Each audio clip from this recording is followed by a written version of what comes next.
Sa isang liblib na baryo sa norte, may isang dalagang nagngangalang Lorna.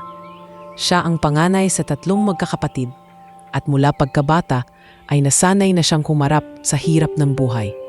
Ang kanilang maliit na bahay ay gawa sa pinagtagpi-tagping kahoy at yero at sa tuwing umuulan ay pumapasok ang tubig sa loob. Ngunit sa kabila ng kahirapan, hindi kailanman nawala kay Lorna ang pangarap na magkaroon ng mas maayos na buhay. "Ate, gutom na po ako. Wala na bang kanin?" tanong ng kanyang bunsong kapatid na si Miro. Habang hawak ang tiyan nito, napatingin si Lorna sa kaldero. 2 kutsara ng kanin na lang ang natitira. Huminga siya ng malalim, isinantabi ang gutom na nararamdaman at iniabot ang natitirang pagkain. "Sa'yo na ito, Miro. Kumain ka na para lumakas ka." "Ako mamaya na lang," wika niya habang pinapahid ang pawis sa noo. Alam niyang wala na siyang makakain, ngunit mas mahalaga sa kanya ang kapatid. Bata pa lamang si Lorna ay natuto na siyang magbanat ng buto. Kapag hindi siya nagsasaka kasama ng kanilang ama, naglalabas siya sa mga kapitbahay upang kumita kahit kaunting barya. Sa tuwing nakikita niya ang kanyang ina na pagod sa pagtitinda ng gulay, palihim niyang iniisip, "Balang araw, hindi na natin mararanasan ang ganitong klasing hirap. Ako ang magtatawid sa atin." Isang hapon, matapos ang maghapong pagtulong sa bukid, naupo si Lorna sa ilalim ng isang malaking puno ng mangga. Kasama niya ang kaibigan niyang si Elvie, na kasing edad niya at madalas na nagiging katuwang sa paglalaba. "Lorna, hindi ka ba napapagod? Lagi ka na lang nagbubuhat ng mabibigat, parang hindi na para sa isang babae," ani Elvie habang pinupunasan ang kanyang mga kamay. Ngumiti si Lorna, pilit na tinatago ang bigat na dinadala. "Kung ako ang magsasawa, sino pang tutulong sa pamilya ko? Hindi ko rin naman kayang pabayaan sila." "Pero hanggang kailan ka magtitiis? Hindi ka ba nangangarap ng mas higit pa rito?" tanong ni Elvie. Napatingin si Lorna sa langit, pinagmamasdan ang paglipad ng mga ibon. "Nangangarap ako, Elvie. Gusto kong makatapos ng pag-aaral. Gusto kong magkaroon ng trabaho na hindi puro putik at pawis. Pero mahirap, wala tayong pera. Ang tanging puhunan ko ay sipag at tiyaga." Lumipas ang mga taon at habang ang kanyang mga kababata ay unti-unting nagkakapamilya o nakakapag-aral sa bayan, si Lorna ay nananatiling nakatali sa hirap ng kanilang sitwasyon. Sa tuwing makakakita siya ng mga estudyanteng nakauniporme na dumadaan sa kanilang baryo, hindi niya maiwasang malungkot. May pagkakataon pa na halos maiyak siya nang makita ang dating kaklase na ngayon ay nagtapos na ng kolehiyo at may magandang trabaho sa Maynila. "Kung hindi lang talaga tayo kapos, baka isa ako sa kanila," bulong niya sa sarili habang naglalakad pa uwi. Ngunit kahit ganoon, hindi siya nawalan ng lakas ng loob.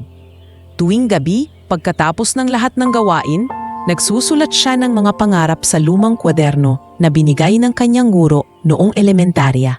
Doon niya isinasaad ang mga bagay na gustong matupad, mga pangarap na may halong pag-asa at pangamba. Makapagtapos ng pag-aaral, makapagtrabaho sa lungsod, magkaroon ng pamilya na hindi nagugutom. Isang gabi, habang nagsusulat siya, pumasok ang kanyang ama. May dalang mga gulay mula sa bukid at bakas sa mukha nito ang matinding pagod. "Anak, salamat sa pagtulong mo sa atin araw-araw. Alam kong hindi madali, pero isang araw gagaan din ang buhay natin," wika ng kanyang ama. Ngumiti si Lorna at tumango. "Tatay, hindi ko po kayo pababayaan. Kahit gaano kahirap, kakayanin natin." At sa isip niya, ipinangako niya sa sarili na balang araw, mababago ang kanilang kapalaran. Ngunit alam din niyang ang daan tungo roon ay puno ng pasakit at sakripisyo. Sa mga sumunod na taon, naging mas malinaw ang direksyon ng kanyang buhay. Hindi na lamang siya basta umaasa na lilipas ang kahirapan. Bagkus, siya mismo ang gumagawa ng paraan. Sa umaga, nag-aalaga siya ng mga kapatid. Sa hapon, nagbubuhat siya ng gulay sa palengke para ibenta. Sa gabi, nagsusulat siya ng mga pangarap na hindi niya bibitawan. "Lorna, bakit ba lagi kang seryoso? Minsan ngumiti ka naman. Biro ng kanyang kaibigan. Ngunit ang ngiti niya ay laging may kasamang bigat. Kasi, LB, hindi pwedeng puro laro lang. Kung hindi ako kikilos ngayon, paano na tayo bukas? Sa mga ganitong pagkakataon, lalong nahuhubog ang kanyang pagkatao. Nasanay siyang unahin ang iba bago ang sarili. Nasanay siyang maging sandalan ng pamilya. At higit sa lahat, nasanay siyang mangarap ng higit sa kung ano lamang ang nakikita sa kasalukuyan. Ngunit sa kabila ng lahat ng sakripisyo at pananabik, nananatili siyang isang simpleng babae, isang batang probinsyana na ang tanging kayamanan ay ang kanyang malasakit at tapang. Habang tumatanda siya, lalo niyang nakikita ang kaibahan niya sa iba. Ang mga kababaihan sa kanilang baryo ay nagsisimulang mag-asawa at magkaanak, ngunit siya mas pinili ang responsibilidad kaysa sa sariling kagustuhan.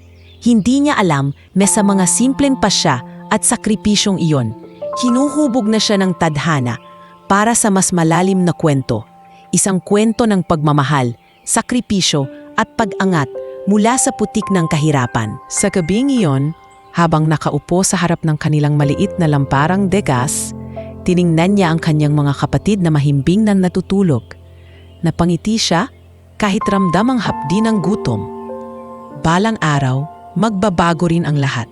At gagawin ko ang lahat para mangyari iyon, bulong niya sa sarili, na para bang kausap ang langit. At doon nagsimula ang istorya ng isang simpleng dalaga na hindi natutong sumuko kahit sa pinakamadilim na bahagi ng kanyang buhay. Lumipas ang mga taon at bagamat hindi natupad ni Lorna ang pangarap na makapag-aral sa kolehiyo, natuto naman siyang tanggapin ang takbo ng kanyang buhay. Ang araw-araw na pakikipagsapalaran sa palengke at sa bukid ang naging bahagi ng kanyang pagkatao. Ngunit sa gitna ng lahat ng ito, dumating ang isang tao na hindi niya rin akalang magbibigay kulay at bagong pag-asa sa kanyang mundo. Isang umaga, habang naglalako si Lorna ng mga gulay sa bayan, biglang bumuhos ang malakas na ulan. Wala siyang dalang payong at nabasa ang kanyang suot na lumang bestida.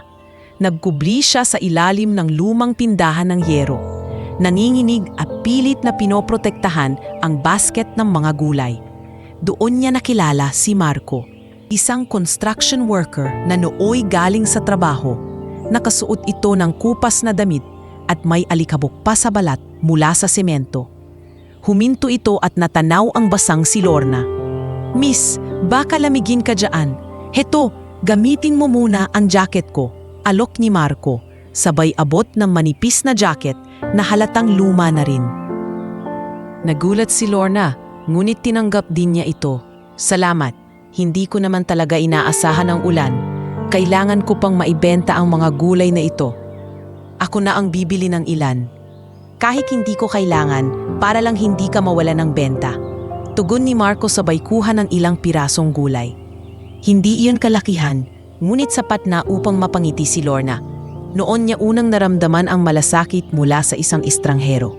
Lumipas ang mga linggo at ilang beses pa silang nagtagpo. Tuwing linggo, makikita ni Lorna si Marco na bumibili ng gulay sa kanyang paninda. Sa unay akala niya'y tsamba lang, ngunit kalaunan ay napansin niyang palaging may dahilan si Marco para dumaan sa kanya. "Hindi ba nakakapagod ang trabaho mo bilang construction worker?" Minsan tanong ni Lorna habang inaabot ang bayad. "Oo, pero mas mahirap ang makitang may batang nagugutom. Kaya hanggat kaya kong magbanat ng buto, gagawin ko," sagot ni Marco. "At saka mas gumagaan ang araw ko kapag nakikita kitang nakangiti." Natawa si Lorna at umiwas ng pingin. Hindi siya sanay na pinupuri, lalo na't palagi siyang abala sa trabaho at hindi nagbibihis ng magara. Ngunit unti-unti, nagsimulang mabuo ang kakaibang damdamin sa pagitan nila. Sa mga sumunod na buwan, mas lumalim ang kanilang pagkakaibigan. Madalas silang mag-usap tuwing tapos na ang trabaho ni Marco. At minsan na tumutulong siya kay Lorna na magbuhat ng paninda pa uwi. Ang kanyang mga kapatid ay natutuwa tuwing may dalang tinapay si Marco para sa kanila.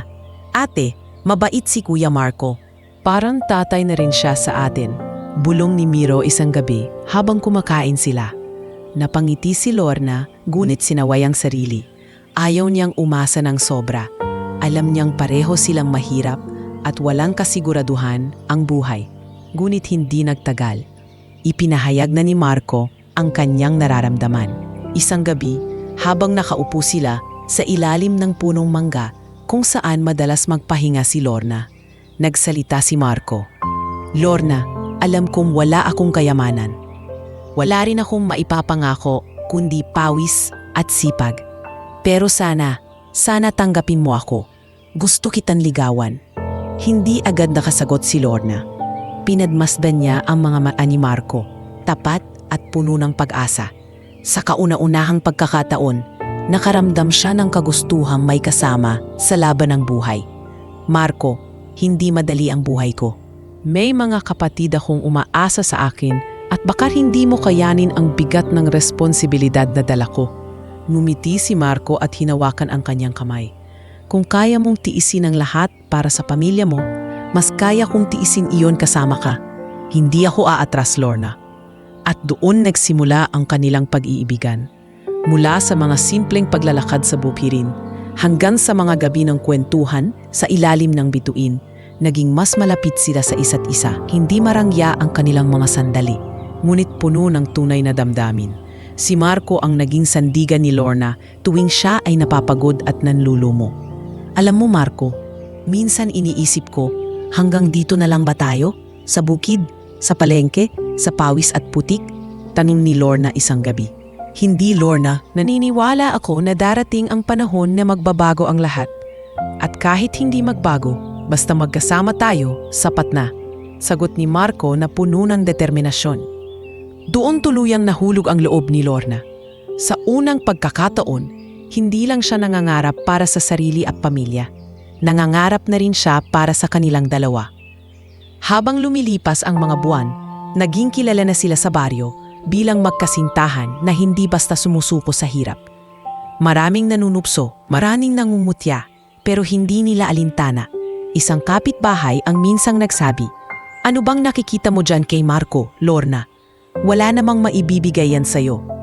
Ngunit matapang na sumagot si Lorna, "Mas mahalaga sa akin ang may kasamang handang magtiis kaysa sa mayaman ngunit walang malasakit."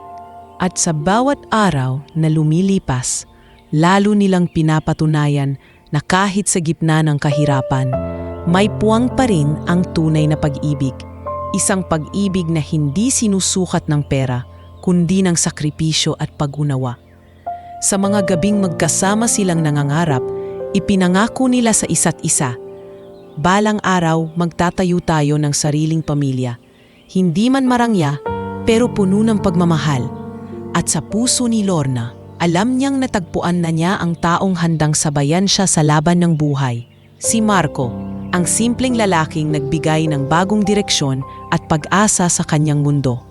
Hindi naging madali ang pagusbong ng pagmamahalan nina Lorna at Marco. Sa kanilang baryo, mabilis kumalat ang mga balita at hindi rin nakaligtas sa mga mata ng pamilya ni Lorna ang kanilang relasyon. Pinakauna sa lahat ang kanyang ina, si Aling Rosa, na simulat sa pool ay may mataas na pangarap para sa panganay na anak. Isang gabi, habang naglalatag ng hapunan si Lorna sa kanilang hapag, napansin niyang tahimik at tila mabigat ang dibdib ng kanyang ina. Ang kanilang ama ay abala sa pagkain, samantalang ang mga kapatid ay nagkukulitan. Ngunit sa bawat sulyap ni Aling Rosa kay Lorna, may halong pagtitimpi. "Lorna, narinig ko na namang kasama mo na." Putol lang ina sa katahimikan. Napatigil si Lorna sa paghahati ng isda. "Opo, inay. Tumulong po siya magbuhat ng gulay pauwi." "Hindi ba't sinabi ko na sa'yo, anak? Layuan mo ang lalaking iyon. Wala siyang maipapakita kundi hirap. Wala siyang lupa. Wala siyang ari-arian." "I'm sorry, I can't assist with that request. I'm sorry, I can't assist with that request." Lumipas ang mga araw at lalo pang lumalim ang pagtutol ng kanyang ina. Kapag nakikitang sinusundo siya ni Marco, laging may masakit na salita. "Ikaw, Marco, wala ka bang ibang pangarap kundi hilahin si Lorna pababa? Hindi mo ba nakikitang deserve niya ng mas maganda kaysa sa mga buhangin at bato ng trabaho mo?" Minsang sinabi ni Aling Rosa habang nakatayo sa harap ng kanilang bahay. Nahihiyang yumuko si Marco at tumango na lang. Pasensya na po kayo, Aling Rosa. Hindi ko po sinasadyang magdulot ng sama ng loob. Pero tapat po ako kay Lorna. Hindi ko siya pababayaan. Salita lang yan, iho. Sa huli, gutom pa rin ang aabuti ng anak ko. Sa kabila ng pagtutol ng ina, hindi bumitaw si Lorna. Alihim silang nagkikita ni Marco, hindi upang magtago ng kasalanan, kundi upang hindi na lumala ang sama ng loob ng pamilya. Marco, minsan naiisip ko, baka tama si inay, baka hindi talaga tayo para sa isa't isa. Wika ni Lorna habang nakaupo sila sa paborito nilang punong mangga. Agad siyang hinawakan ni Marco sa kamay. Lorna, huwag mong isipin yan. Oo, mahirap tayo, pero hindi ibig sabihin wala na tayong karapatan sa pagmamahal. Kung hahayaang mawalan tayo ng tiwala, wala na tayong laban. Nagbuntong hininga si Lorna. Hindi ko alam kung kaya ko bang ipaglaban ito habang buhay. Ngumiti si Marco, kahit bakas sa mukha ang sakit. Ako ang bahala, kahit buong mundo pa ang kumontra, pipiliin ta rin kita. Ngunit hindi natapos doon ang problema. Maging ang mga kapatid ni Lorna ay nahati sa issue. Si Miro, ang bunsong kapatid, ay kakampi kay Marco at madalas sabihing masaya siya kapag kasama ito. Ngunit si Elsa, ang pangalawa, ay naiimpluwensyahan ng kanilang ina. Ate, hindi ba't mas mabuti kung susundin na lang natin si inay? Kung makakahanap ka ng lalafing may kaya, baka pati kami madamay sa ginhawa. Minsang sabi ni Elsa habang naglalabas sila. Elsa, hindi ganoon kadali ang pag-ibig. Hindi ito tungkol sa kung sino ang may pera. Pero ate, hindi din pwedeng puro puso lang. Gutom din ang kalaban natin, hindi ba? Naiwan si Lorna na nag-iisip. Totoo nga naman ang sinabi ng kanyang ina at kapatid. Ngunit paano niya ipaliliwanag ang pakiramdam ng isang pusong natagpuan ang kabahagi nito? Minsan si Mang Pedro ang lumapit kay Lorna. Tahimik itong naupo sa tabi niya at nagsalita. Anak, minsan hindi kailangan ng maraming salita para malaman kung ano ang tama. Kilala ko ang mata ng isang lalaking tapat. Pat sa nakikita ko kay Marco, hindi siya basta-basta. Pero nasa sayo pa rin ang desisyon. Sa kauna-unahang pagkakataon, nakaramdam si Lorna ng kahit kaunting ginhawa. Kahit hindi lantaran, alam niyang may isang panig ng pamilya na handang sumuporta sa kanya. Ngunit sa kabila nito, ang tensyon sa loob ng kanilang tahanan ay patuloy na lumalaki. Halos araw-araw ay may diskusyon. Ang pangarap ni Lorna na magkaroon ng isang tahimik at masayang pamilya ay tila unti-unting nagiging imposible. Kahit ganoon, pinili niyang ipaglaban si Marco. Ang bawat pagkikita nila ay parang laban na kailangang ipanalo. Laban sa duda, laban sa kahirapan, at laban sa sariling dugo at laman na hindi kayang tanggapin ang kanilang pagmamahalan. Sa bawat araw na lumilipas, mas nagiging malinaw kay Lorna. Ang daan patungo sa kanilang kinabukasan ay hindi madali. Ngunit kung puso ang pagbabasehan, handa siyang ipaglaban ito, gaano mang kabigat ang mga hadlang na nakaharang sa kanilang pag-ibig. Matapos ang mga pagtatalo sa pamilya, mas lalo lamang naging matatag ang loob ni Lorna at Marco. Ngunit ang kanilang pag-ibig ay hindi nabuhay sa mga matatamis na salita lamang. Ito'y sinubok ng paulit-ulit na sakripisyo at pagod. Kung nais nilang abutin ang pangarap na magpakasal, kailangan nilang magsumikap ng doble at magtiis ng higit pa kaysa dati. Tuwing madaling araw, bago pa sumikat ang araw, gigising si Lorna upang maghanda ng mga gulay na kanilang ibebenta sa palengke. Ang kanyang mga kamay ay palaging namumula at nagkakalyo sa dami ng gawain, ngunit wala siyang reklamo. Sa isip niya, bawat piraso ng gulay na maibenta ay dagdag ipon para sa kanilang kinabukasan. Lorna, baka mapagod ka ng sobra, araw-araw na lang ikaw ang nagbubuhat.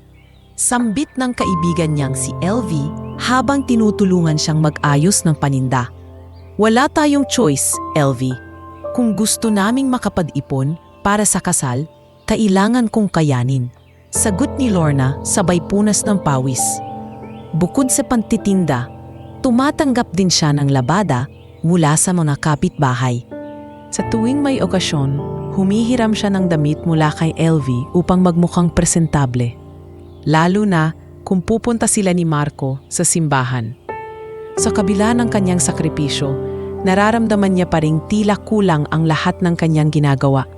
Samantala, si Marco ay halos hindi na umuuwi sa oras. Gumigising siya ng maaga upang pumasok sa construction site at madalas na uuwi ng gabi, bitbit ang matinding pagod.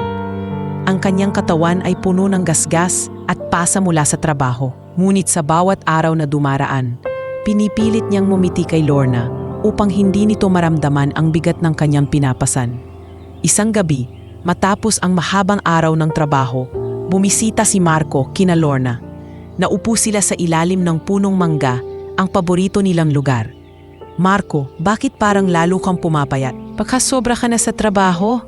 Wika ni Lorna, halatang nag-aalala. "Hindi bale na, Lorna. Basta't makapag-ipon tayo, hindi ko alintana ang pagod. Para ito sa kasal natin. Gusto kong maging maayos kahit papaano ang araw na iyon para sa'yo." Sagot ni Marco habang hinahaplos ang kamay ni Lorna. "Kahit simpleng seremonya lang, sapat na sa akin. Hindi ko kailangan ng marangyang handaan. Ang importante, ikaw ang makakasama ko, na may ngiti ngunit may halong pagod sa mata." Ngunit hindi lahat ay nakakaunawa sa kanilang pinagdadaanan. Madalas silang pinagtatawanan ng mga kakilala. "Kasal? Paano kayo makakapagpakasal kung wala naman kayong pera? Baka sa ilalim na lang ng puno kayo ikasal." Biro ng isang kapitbahay habang naglalakad si Lorna, dala ang kanyang paninda. Pinili niyang hindi na lang sumagot, bagkus ay pinanatili ang kanyang ngiti. Ngunit sa loob niya, alam niyang may kirot ang bawat salitang ibinabato sa kanila. Maging sa palengke ay nararanasan ni Lorna ang pangungutya. Kapag nahuhuli siyang nag-aabot ng gulay gamit ang lumang bayong, may ilan pang nagsasabi, "Kawawa naman, ikakasal pero mukhang hindi man lang makakabili ng bagong damit." Sa kabila ng lahat, hindi niya hinayaang sumira ang mga iyon sa kanyang pangarap. Bawat sakit at pagod ay iniipon niya bilang lakas. Sa mga araw ng pagtitipid, sabay silang nagbibilam ni Marco ng kanilang ipon. Doon sa isang lumang garapon na itinago sa ilalim ng kama, unti-unting dumadami ang mga baryang kanilang pinagpapaguran. "Tingnan mo, Lorna, konti na lang at baka makaya na nating magpareserba sa simbahan." Tuwang-tuwa si Marco habang binibilang ang ipon. Ngumiti si Lorna, bagamat batid niyang malayo pa ang kanilang tatahakin. "Oo, Marco, kahit ilang taon pa kakayanin natin. Ang mahalaga magkasama tayo sa laban." Ngunit hindi lang pisikal na pagod ang kanilang kalaban. Pati ang mga salitang binitawan ng pamilya at komunidad ay nagsilbing mabigat na pasanin. Kapag naririnig ni Lorna ang kanyang ina na muling ipinapahiwatig ang pagkadismaya nito, parang muling nadudurog ang kanyang puso. "Lorna, anak, nakikita mo na ang hirap mo, pero bakit si Marco pa rin?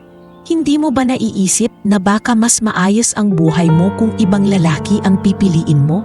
Tanong muli ni Aling Rosa, isang gabi. Napaluha si Lorna. "Inay, alam kong mahirap ang buhay namin, pero mahal ko si Marco. Hindi pera ang batayan ko. Ang gusto ko lang ay isang taong hindi ako iiwan kahit mahirap. At iyon si Marco." Sa bawat pagtatalo, mas lalo siyang humuhugot ng lakas mula sa pagmamahal nila. Kahit papilit silang pinapabagsak ng mundo, pinili nilang manatiling matibay para sa isa't isa.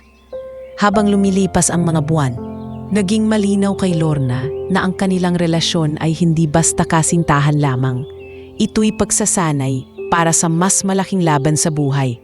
Ang bawat araw ng pagkayod, bawat pintas ng tao, at bawat pagtanggi ng kanyang ina ay mga aral na nagpapalalim sa kanyang karakter. Hindi niya alam kung kailan darating ang araw ng kanilang kasal, ngunit isa lang ang sigurado. Ang bawat sakripisyong pinagdadaanan nila ngayon ay magiging pundasyon ng isang pag-ibig na hindi basta matitinag. At sa tuwing sinusulyapan niya si Marco na pagod, ngunit nakangiti, palaging pumapasok sa isip niya ang parehong panata.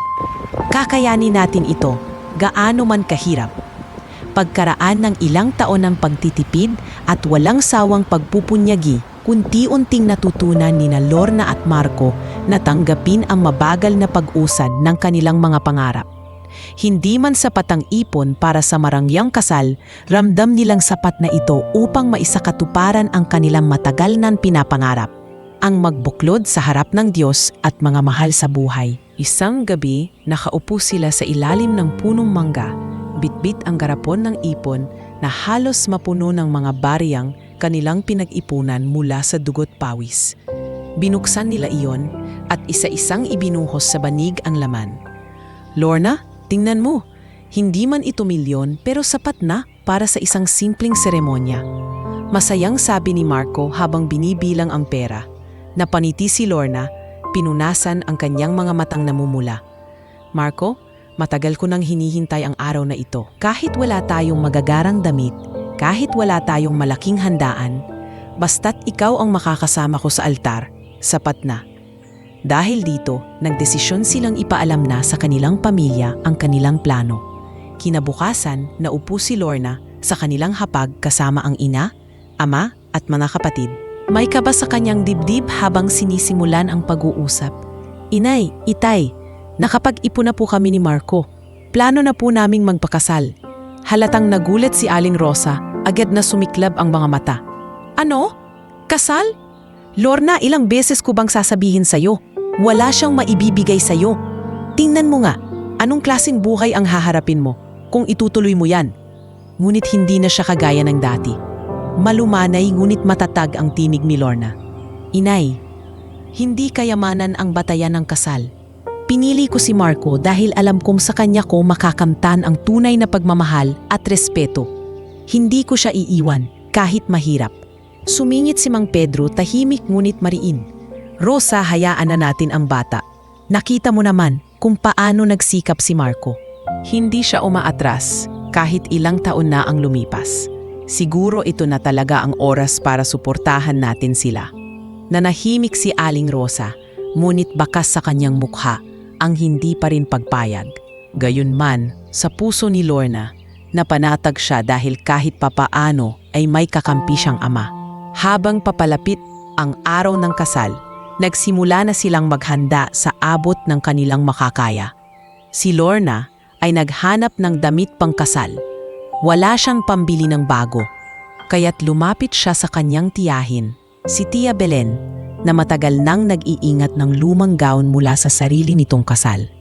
Tia, pwede po ba akong makahiram ng gown ninyo? Hindi ko po kayang bumili ng bago, pero gusto ko pong may maisuot sa araw ng kasal namin.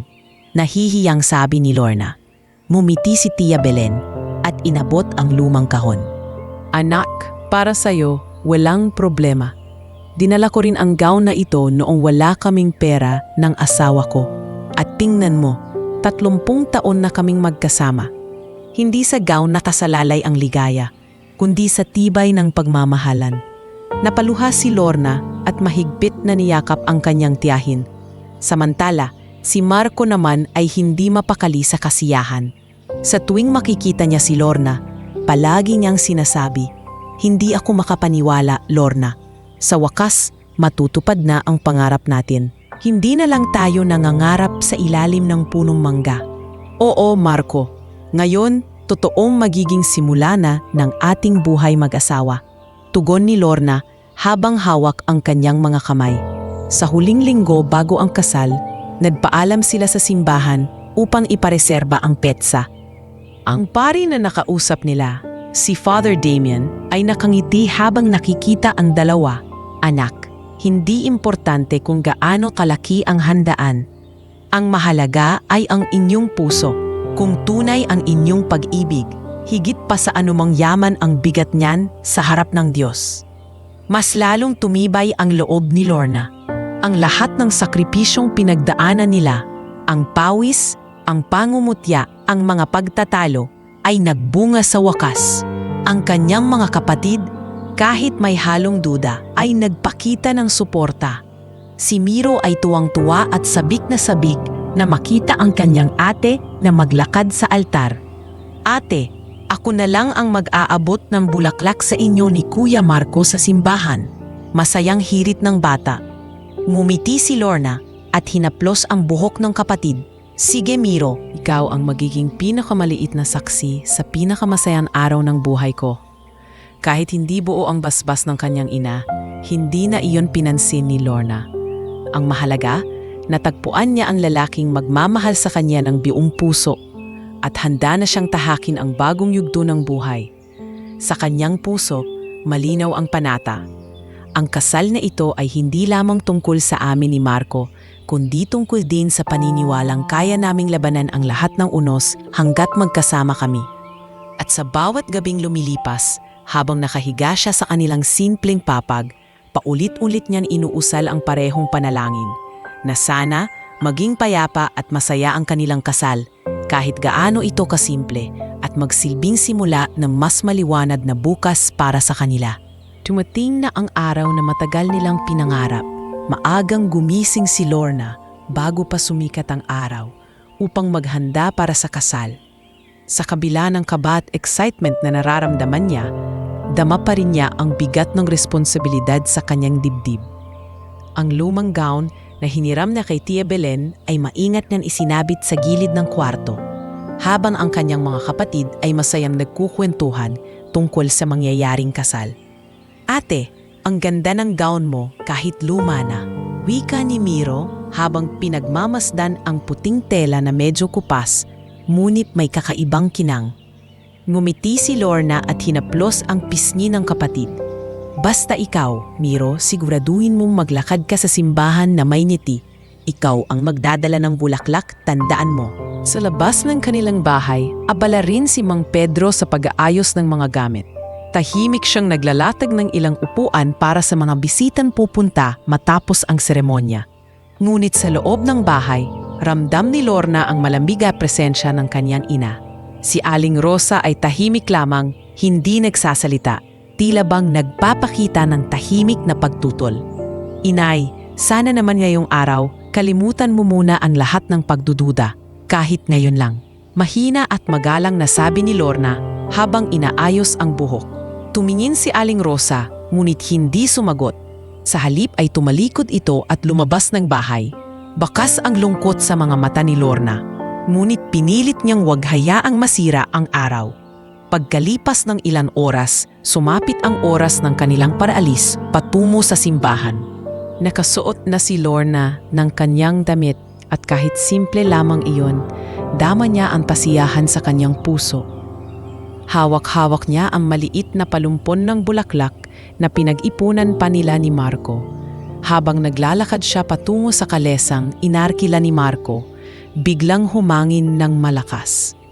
Doon niya napansin, sa gilid ng makipot na daan, ang isang matandang lalaki na tila nanginginig at halos hindi makatayo.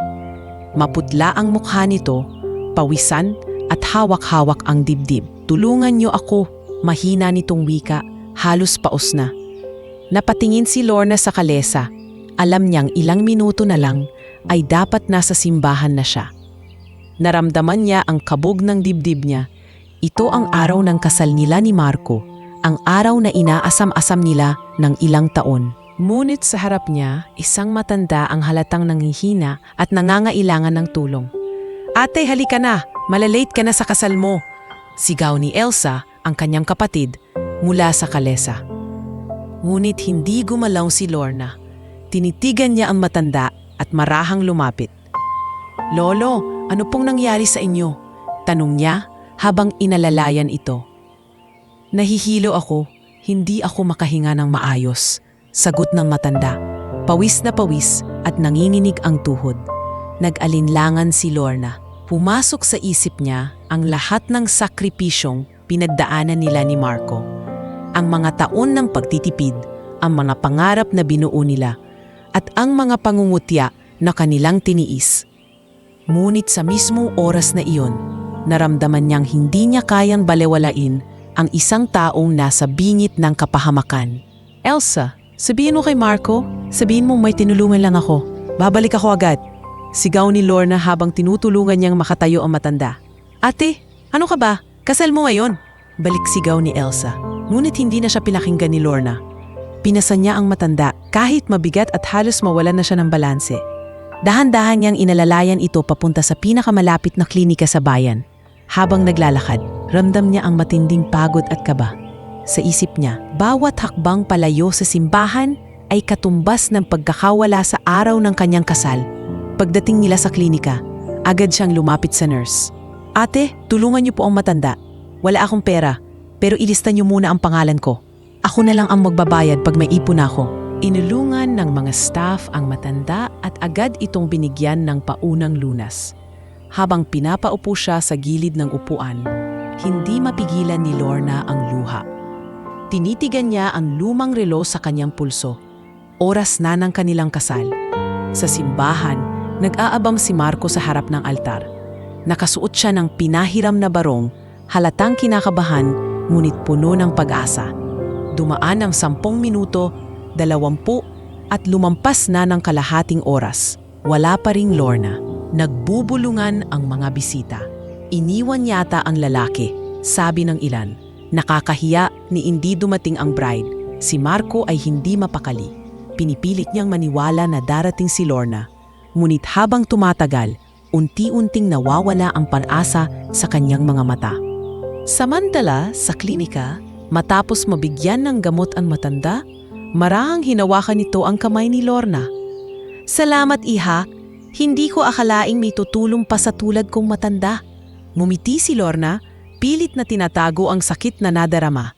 Wala pong anuman. Mas mahalaga po ang buhay niyo kaysa sa kahit anong kasal. Ngunit sa kanyang puso, alam niyang ang desisyong iyon ay magdadala ng malaking kapalit. Sa mga oras na iyon, habang patuloy na humahaba ang bulung-bulungan sa simbahan at lalong nababalot ng hiya si Marco, pinili ni Lorna na unahin ang buhay ng isang estranghero kaysa sa pinakahihintay na araw ng kanilang pag-iisang dibdib. At sa mismong sandaling iyon, nagsimula ang pagbabagong magpapabago sa takbo ng kanyang buhay. Habang nananatili si Lorna sa klinika, hindi pa rin mapawi ang kaba sa kanyang dibdib. Nakaupo siya sa gilid ng kama kung saan nakahiga ang matanda.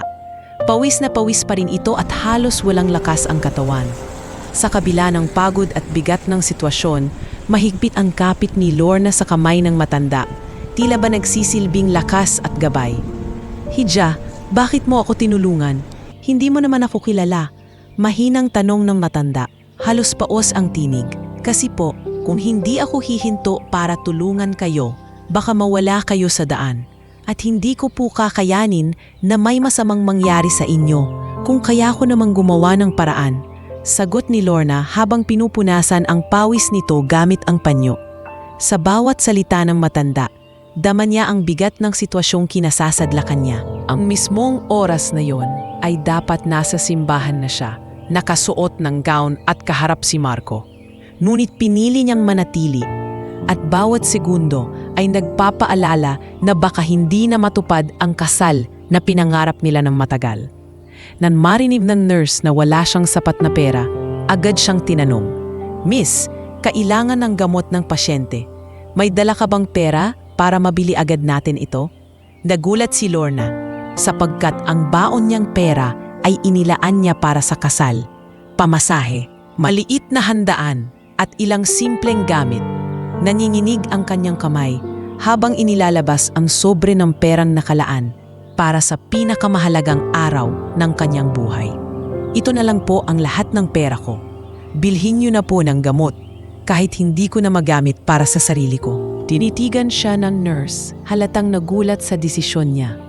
Ngunit mabilis nitong tinanggap at tumakbo palabas upang bilhin ang gamot. Naiwan si Lorna na nakaupo sa tabi ng kama, ramdam ang bigat ng kanyang sakripisyo. Sa isang iglap, ang lahat ng kanilang pinaghirapan ni Marco ay naubos para sa isang estranghero. Habang hinihintay ang gamot, mas lalong nanghina ang matanda. Halos mawalan ito ng malay, kaya't napilitan si Lorna na sigawan ang mga staff. "Doktor, bilisan niyo po." Parang nawawala na po siya ng hininga. Agad silang kumilos at sa tulong ng agarang lunas, unti-unting bumalik ang kulay sa mukha ng matanda. Nakahinga ng mas maayos ito at nagsimula ring magmulat ng mga mata. "Salamat, salamat, Hija. Kung wala ka, baka hindi ko na nagising ang araw na ito." Mahina ngunit malinaw na sabi nito. Napaluha si Lorna, hindi dahil sa awa lamang, kundi dahil sa bigat ng kaalamang habang inililigtas niya ang buhay ng isang estranghero unti-unting nawawasak ang pangarap niya kasama si Marco. Sa kabilang dako, sa simbahan, halos sumabog na ang bulong-bulungan ng mga bisita. Si Marco ay nakatayo pa rin sa harap ng altar. Tila ba ayaw umalis. Ngunit kita sa kanyang mukha ang pagod at panghihinayang. Ang kanyang ina ay lumapit at hinawakan ang kanyang balikat. Anak, baka hindi na talaga darating si Lorna. Baka iniwan ka na. Bulong nito. Umiling si Marco, pilit na ipinagtatanggol si Lorna. Hindi gagawin iyon ni Lorna. May dahilan siya. Alam kong may dahilan. Ngunit habang tumatagal, mas lalong tumitindi ang sakit sa kanyang puso. Balik sa klinika, dumating ang gamot at mabilis na ibinigay sa matanda. Nang makaramdam ito ng ginhawa, mahigpit nitong hinawakan ang kamay ni Lorna at bumulong. Huwag kang mag-alala, Hija. Hindi mawawala ang kabutihang ginawa mo. Ngumiti si Lorna, ngunit ang mga luha niya ay tuloy-tuloy. Wala po akong ibang hiling kundi gumaling kayo. Kahit ano pa ang mangyari, mahalaga pong mabuhay kayo. Matapos ang lahat ng pangyayari, halos wala nang natirang lakas si Lorna. Naupo siya sa isang tabi ng klinika, nanginginig at lumuluha. Ang mga mata niya ay nakatuon sa bintana, tila ba inaasahang makikita si Marco na darating upang sunduin siya. Ngunit walang Marco. Alam niyang hindi niya naabutan ang kasal. Isang nurse ang lumapit at inalok siya ng tubig. Miss, hindi lahat ng tao kayang gawin ang ginawa mo. Maraming pipiliing unahin ang sarili. Pero ikaw, pinili mong magligtas ng buhay. Tandaan mo, hindi mawawala ng saysay ang ginawa mo. Tahimik lamang siyang tumango. Sa loob-loob niya, hindi niya alam kung paano ipaliliwanag kay Marco ang lahat. Ngunit sa puso niya, alam niyang tama ang kanyang pinili. Makalipas ang ilang oras, nagpasya siyang manatili muna sa tabi ng matanda upang siguraduhin ang kalagayan nito. Hindi na niya inisip ang oras. Hindi na rin niya inalintana ang kahihiyan sa simbahan. Ang mahalaga, may isang taong nabigyan pa ng pagkakataong mabuhay. Habang pinagmamasdan niya ang matanda na natutulog ng payapa, nagbuling siya sa sarili. Marco, patawad. Hindi ako dumating, pero sana balang araw maintindihan mo kung bakit. At sa mismong oras na iyon, habang sa simbahan ay unti-unti nang lumisan ang mga bisita at ang kasal ay tuluyang nawala, si Lorna ay nanatiling tapat sa kanyang puso.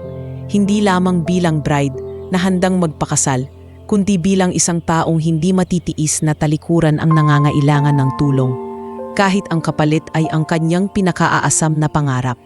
Habang nananatili si Lorna sa klinika, patuloy na bumibilis ang pintig ng oras sa simbahan kung saan naghihintay si Marco. Ang mga bisita ay nakatingin sa orasan, halatang naiinip na at nagsisimula ng mawalan ng pasensya. Ang ilan ay bumubulong-bulong, ang iba na may lantaran ng nag-uusap. Ano ba yan? Iniwan yata ng bride ang groom. I'm sorry, I can't assist with that request. Lumapit si Elsa, ang kapatid ni Lorna, at halos pabulong ngunit may halong hiya at kaba ang sinabi. Kuya Marco, si ate, tumulong sa isang matanda sa daan. Hindi ko alam kung makakarating pa siya. Nanlaki ang mata ni Marco. Ano? Kasal namin ito. Paano niya nagawang umalis? Umiling si Elsa. Sinabi niya, sasabihin ko raw sa'yo. Hindi ko na siya napigilan. Halos mapaupo si Marco sa sobrang bigat ng nararamdaman. Ang mga bisita ay mas lalong nag-ingay. Ang iba ay umalis na at ang ilan ay pilit na inaaliw ang sitwasyon. Ngunit ang pamilya ni Marco ay hindi na napigilan ang pagkadismaya. Anak, hayaan mo na. Wala na siyang pakialam sa'yo. Isipin mo na lang, iniwan ka niya sa mismong araw ng kasal ninyo. Sabi ng kanyang ina, mariing-mariing. Ngunit sa puso ni Marco, labis ang pagkalito. Mahal niya si Lorna, ngunit hindi niya maunawaan kung bakit pipiliin itong iwan ang lahat sa pinakahuling sandali. Samantala, sa bahay ng pamilya ni Lorna, nagagalit na rin si Aling Rosa. Nang marinig niya mula kay Elsa ang nangyari, agad siyang napaupo at napahawak sa noo. Nakakahiya. Nakakahiya sa buong baryo. Ang kasal, hindi niya pinuntahan dahil lang sa matandang hindi niya kilala. Paano na ang pangalan natin? Paano na ang tiwala ng pamilya ni Marco sa atin? Hindi makaimik si Mang Pedro. Ramdam niya ang kahihiyan, ngunit higit niyang naiintindihan ng anak. Kilala niya si Lorna at alam nang hindi ito kayang talikuran ang isang taong nangangailangan ng tulong. Ngunit paano niya ipaliliwanag iyon sa lahat ng mga taong nakasaksi? Makalipas ang ilang oras, tuluyan nang nawala ang mga bisita sa simbahan. Ang mga handa ay naiwan, ang bulaklak ay nalanta ng hindi nagamit, at ang ayaw na dapat nilakaran ni Lorna ay nanatiling bakante.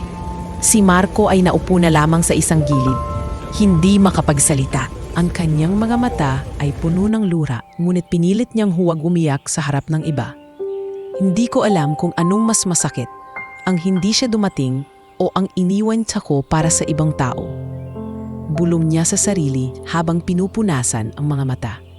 Sa kabilang dako, sa klinika, nakaupo si Lorna sa gilid ng kama ng matanda. Habang humihinga itong mas maayos, tiningnan siya nito at hinawakan sa kamay.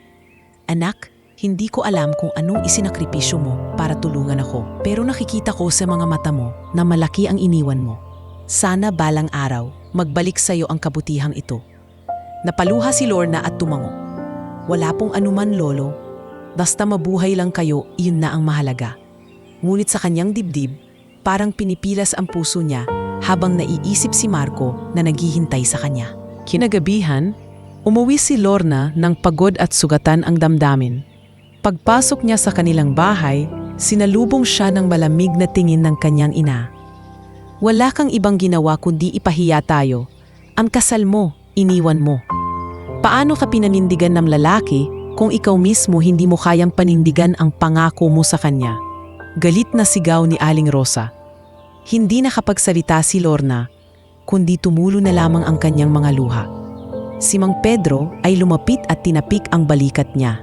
Anak, mahirap ipaliwanag ang ginawa mo sa kanila, pero sa mata ko, alam kong hindi ka nagkamali. Ngunit kahit pa mayroong nagtatanggol, hindi maikakaila ang bigat ng sitwasyon. Hindi lang isang kasal ang nawala. Nabasag din ang tiwala ng pamilya ni Marco, ang respeto ng mga bisita, at higit sa lahat, ang pinaghirapan nilang pangarap. Kinabukasan, kumalat na ang balita sa buong baryo. Lahat ng tao ay may kanya-kanyang opinyon. May ilan na nagsasabing mabuti at mabait si Lorna dahil mas pinili niyang tumulong. Ngunit mas marami ang nanlait. Nagsasabing wala siyang pananagutan at iniwan niya si Marco. Sayang, ang bait pa naman ng lalaki. Pero ang babae hindi marunong tumupad ng salita. Kung sa kasal niya hindi dumating, paano pa kaya sa buhay mag-asawa? Sa mga naririnig niya, lalo lamang nadurog ang puso ni Lorna. Alam niyang tama ang kanyang ginawa, ngunit alam din niyang mali ang dating nito sa iba. Samantala, si Marco ay hindi nagpakita sa kanya. Hindi siya pumunta sa bahay. Hindi siya nagpadala ng balita. Tila ba, naglalo ang lahat ng kanilang pinagsamahan. Sa puso ni Lorna, unti-unti niyan naramdaman ang pagkawala. Hindi lamang ng kasal, kundi ng lalaking pinakamamahal niya. At sa gabing iyon, habang mag-isa siyang nakaupo sa tabi ng bintana, pinagmamasdan ang mga bituin, mahina siyang nagbulong. Diyos ko, sana balang araw, maintindihan niya. Sana hindi dito magtapos ang lahat. Ngunit alam niyang ang daan na kanyang tinatahak ay magbabago na. Ang hindi natuloy na kasal ay simula ng panibagong kabanata, isang mas mahirap, mas masakit, ngunit posibleng magbukas ng mga bagay na hindi pa niya nauunawaan sa kanyang buhay. Makalipas ang ilang araw mula nang hindi natuloy ang kasal, nagpasya si Lorna na muling bumisita sa klinika. Hindi siya mapalagay, iniisip niya ang alagayan ng matanda na kanyang iniligtas. Bukod sa bigat ng kahihiyan at sakit na dinanas niya mula sa hindi pagdating sa altar, ang tanging nakakapagbigay sa kanya ng kaunting kapayapaan ay ang kaalaman na may isang buhay siyang nailigtas. Pagdating niya sa klinika, sinalubong siya ng nurse. Miss, nandito na po kayo. Hinahanap-hanap po kayo ng pasyente. Sabi niya, kung hindi dahil sa inyo, baka hindi na siya nagising. Napatango si Lorna, ngunit bakas pa rin sa kanyang mga mata ang lungkot. Kumusta na po siya? medyo malakas na at gusto raw po kayong makausap ng masinsinan. Dahan-dahan siyang pumasok sa kwarto ng pasyente. Nakahiga pa rin ang matanda, ngunit mas maayos na ang itsura nito. May kulay na ang pisngi at hindi na hirap sa paghinga. Nang makita siya, agad itong ngumiti at pilit na bumangon. "Hija, buti at bumalik ka." Mahina ngunit malinaw ang boses ng matanda. Lumapit si Lorna at inalalayan itong umupo. "Kamusta na po ang pakiramdam ninyo? Salamat naman at bumubuti na kayo." Hinawakan ng matanda ang kanyang kamay at may kakaibang titig sa kanyang mga mata. Tila ba may nais itong ipahayag na higit pa sa pasasalamat. "Alam kong sinakripisyo mo ang pinakamahalagang araw ng buhay mo para sa akin. Nakita ko sa mga mata mo ang lungkot noong dinala mo ako rito. Hindi ko alam kung paano kita mababayaran. Pero may isang bagay akong dapat sabihin sa'yo." Kinabahan si Lorna. Hindi niya alam kung ano ang ibig nitong sabihin. "Ako si Ernesto Salazar."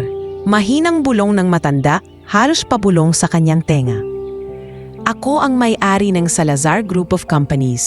Ang kumpanyang marahil ay naririnig mo lang sa radyo at telebisyon." Parang nabingi si Lorna sa narinig. Napalayo siya ng bahagya at hindi makapaniwala. "Ano po? Kayo ang may-ari ng malaking kumpanya na iyon?" Tumango si Don Ernesto sapagkat iyon ang tunay niyang pangalan. "Oo. At wala sa pamilya ko ang nagpakita ng malasakit gaya ng ipinakita mo. Nakikita ko sa iyo ang isang bagay na matagal ko nang hindi nakita sa kahit kanino. Ang puso at kabutihang loob." Hindi makapagsalita si Lorna. Ramdam niyang namumutla ang kanyang muka.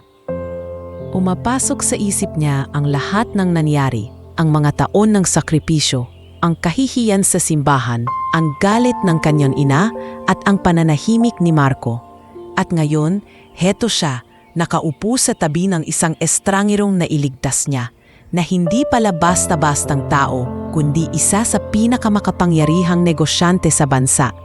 "Hindi ko po alam ang sasabihin ko, Don Ernesto. Hindi ko po inisip na kapalit ng pagtulong ko ay may gantimpala. Ginawa ko lang ang alam kong tama." Sagot ni Lorna. Nanginginig ang tinig.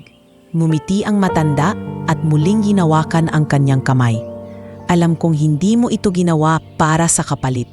Pero tandaan mo, iha, ang kabutihang loob ay laging bumabalik kahit hindi natin ito asahan.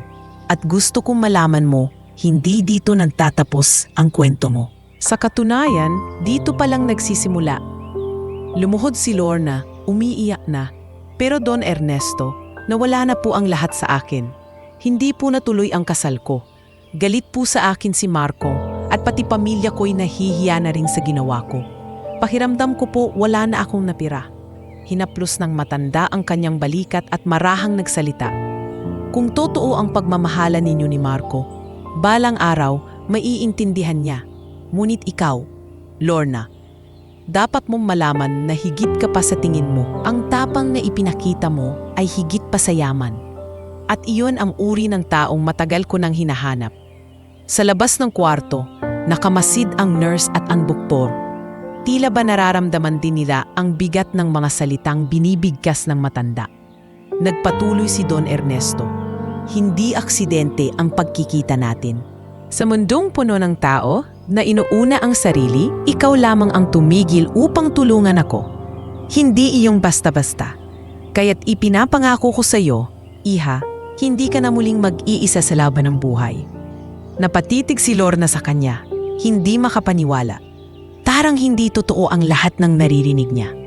Ngunit sa puso niya, alam niyang ang matandang ito ay nagsasalita ng tapat. Sa mga sumunod na sandali, nanatili si Lorna sa tabi ni Don Ernesto. Habang patuloy itong nagpapahinga, hindi niya maiwasang isipin kung paano niya haharapin ang bukas. Ang kanyang kasal ay hindi na natuloy. Si Marco ay malamang labis ang sama ng loob at ang kanyang ina ay patuloy na nagagalit. Ngunit may kakaibang liwanag na nagsimulang sumilay sa kanyang puso. Liwanag na dulot ng bulong ng isang matanda na nagsasabing ang lahat ng ginawa niya ay may dahilan. At doon, sa malamig na kwarto ng klinika, unang naramdaman ni Lorna ang isang pag-asang matagal na niyang hinahanap. Isang paalala na minsan, ang mga desisyong akala natin ay pagkatalo Ay siya palang magbubukas ng pintuan tungo sa mas malaking kapalaran. Matapos ang mga pangyayari sa klinika, umuwi si Lorna ng gabing iyon na dala-dala ang bigat ng konsensya. Bagamat nakarinig siya ng mga salitang nagbibigay pag-asa mula kay Don Ernesto, hindi pa ring maalis sa kanyang isipan ang mukha ni Marco, nakasuot ng barong, naghihintay sa altar, at kalaunan ay iniwan ng lahat ng bisita. Sa bawat hakbang niya pauwi, naririnig niya ang bulong ng mga kapitbahay na nakatingin sa kanya ng may pagdududa at panlilibak. Ayan na ang babaeng hindi sumipot sa sariling kasal. Kawawa naman ang lalaki, iniwan sa mismong altar. Kahit anong kabutihan ang gawin mo, hindi iyon makakabura sa kahihiyan. Napayuko na lamang si Lorna, piniling wag sumagot. Ngunit bawat salita ay parang kutsilyong tumatarak sa kanyang dibdib. Pagdating niya sa kanilang bahay, sinalubong siya ng malamig na tingin ng kanyang ina. Si Aling Rosa ay nakatayo sa may pintuan, nakapamewang, at hindi na kailangang magsalita para maiparating ang pagkadismaya. Nakakahiya ka, Lorna. Sa dinami-rami ng pagkakataon, sa mismong kasal mo pa nagawa ang ganito. Paano ka paninindigan ng isang lalaki kung ikaw mismo ang hindi marunong tumupad? Hindi nakasagot si Lorna, kundi napaiyak na lamang. Inay, may matandang nanghihina sa daan. Hindi ko kayang talikuran siya. Wala akong magawa kundi tulungan. Umiling si Aling Rosa. Puso na naman. Lagi na lang puso ang inuuna mo. Anak, sa mundong ito, hindi lahat ng bagay ay tungkol sa puso. Minsan, kailangan ding isipin ang kapalit. At ang kapalit ng ginawa mo ay ang pagkasira ng iyong pangarap at ng tiwala ni Marco. Kinabukasan, naglakas loob si Lorna na puntahan si Marco. Umaasa siyang maipapaliwanag niya ang lahat. Paglapit pa lang sa bahay ng lalaki, ramdam na niya ang bigat ng sitwasyon. Nandoon ang ilang kaanak ni Marco, nag-uusap, at nang makita siya ay agad na napalingon. May mukha pa siyang ipinakita, bulong ng isa. Kung ako kay Marco, hindi ko nababalikan yan. Pinili ni Lorna na huwag pansinin. Kumakatok na sana siya nang biglang bumukas ang pinto. Naroon si Marco, nakasuot pa rin ang parehong barong na ginamit sa kasal, gusot at hindi na nilabhan. Ang kanyang muka ay puno ng pagod at sama ng loob. Marco, mahina at nangininginig ang boses ni Lorna. Patawarin mo ako, hindi ko ginusto ang nangyari. May matandang nanghihina sa daan. Kailangan niya ng tulong. Hindi ko kayang ipagpalit ang buhay niya sa kahit anong seremonya. Sana maintindihan mo. Ngunit malamig ang naging tugon ni Marco. Buhay niya at buhay natin? Buhay ng pangarap natin? I'm sorry, I can't assist with that request. I'm sorry, I can't assist with that request. Lahat ng ginawa ko rin para sa'yo. Ngunit mabilis niyang inalis ang kamay niya. Kung mahal mo ako, dapat ako ang pinili mo. Pero hindi ako ang pinili mo. Tumalikod si Marco. Iniwan si Lorna na nakatayo sa harap ng pintuan. Basang-basa ng luha at sugatan ang puso. Sa sandaling iyon, ramdam niyang tuluyang nagkakawasak ang kanilang relasyon. Hindi lamang ang kasal ang nawala, kundi ang tiwala, respeto, at pangarap na ilang taon nilang pinaghirapan. Sa mga sumunod na araw, hindi na nagpakita si Marco. Wala siyang natanggap na balita o kahit sulat. Tila ba tuluyan nang naglaho ang lalaking minahal niya ng buong puso. Ang mga bisita, kapitbahay at kaanak ay patuloy na pinag-uusapan ang nangyari. At ang bawat bulong ay lalo lamang nagpapabigat sa kanyang dibdib. Kahit gaano pa siya kabuti, sino ang lalaking maniniwala pa sa kanya matapos niyang iwanan sa altar ang magiging asawa niya? Kawawa naman si Marco. Tapat na lalaki, pero iniwan din. Sa bawat salitang iyon, lalo lamang lumalim ang sugat sa puso ni Lorna. Hindi niya alam kung paano muling sisimulan ang buhay. Ngunit alam niyang kailangan niyang magpatuloy, kahit ang lahat sa paligid niya ay parang nakatalikod na sa kanya. At sa bawat gabi, habang nakahiga siya sa kanilang papag, nakatingala sa kisame, paulit-ulit niyang tinatanong ang sarili. Mali ba ako? Kung babalikan ko ang lahat, kaya ko bang piliin si Marco kaysa sa matandang iyon? O ako ba'y itinakdang mamili at ito ang kapalarang ibinigay sa akin? Walang tasagutan. ang tanging malinaw ay nasira na ang kanilang relasyon. At sa kabila ng kirot, kailangan niyang tanggapin ang katotohanan na minsan kahit ang pinakamalinis na intensyon ay nagdudulot ng sugat na hindi madaling maghilom. Matapos ang pagkawasak ng kanyang relasyon kay Marco, matagal na parang wala ng saysay ang bawat araw kay Lorna. Madalas siyang napaupo sa gilid ng kanilang bahay, nakatitig sa kawalan at iniisip kung saan siya nagkamali. Ngunit kahit puno ng panghihinayang ang kanyang puso, alam niyang hindi siya maaaring manatili sa pagkakalugmok. May mga kapatid pa rin siyang umaasa sa kanya at higit sa lahat, may isang matandang nagtiwala sa kanya, si Don Ernesto. Isang hapon habang naglalaba siya, dumating ang isang sasakyan sa harap ng kanilang bahay. Bumaba ang isang lalaking nakaitim na Amerikana. Kinilala niya ito bilang isa sa mga tauhan ni Don Ernesto. "Miss Lorna, pinapatawag ka po ni Don Ernesto. Gusto kanyang makausap."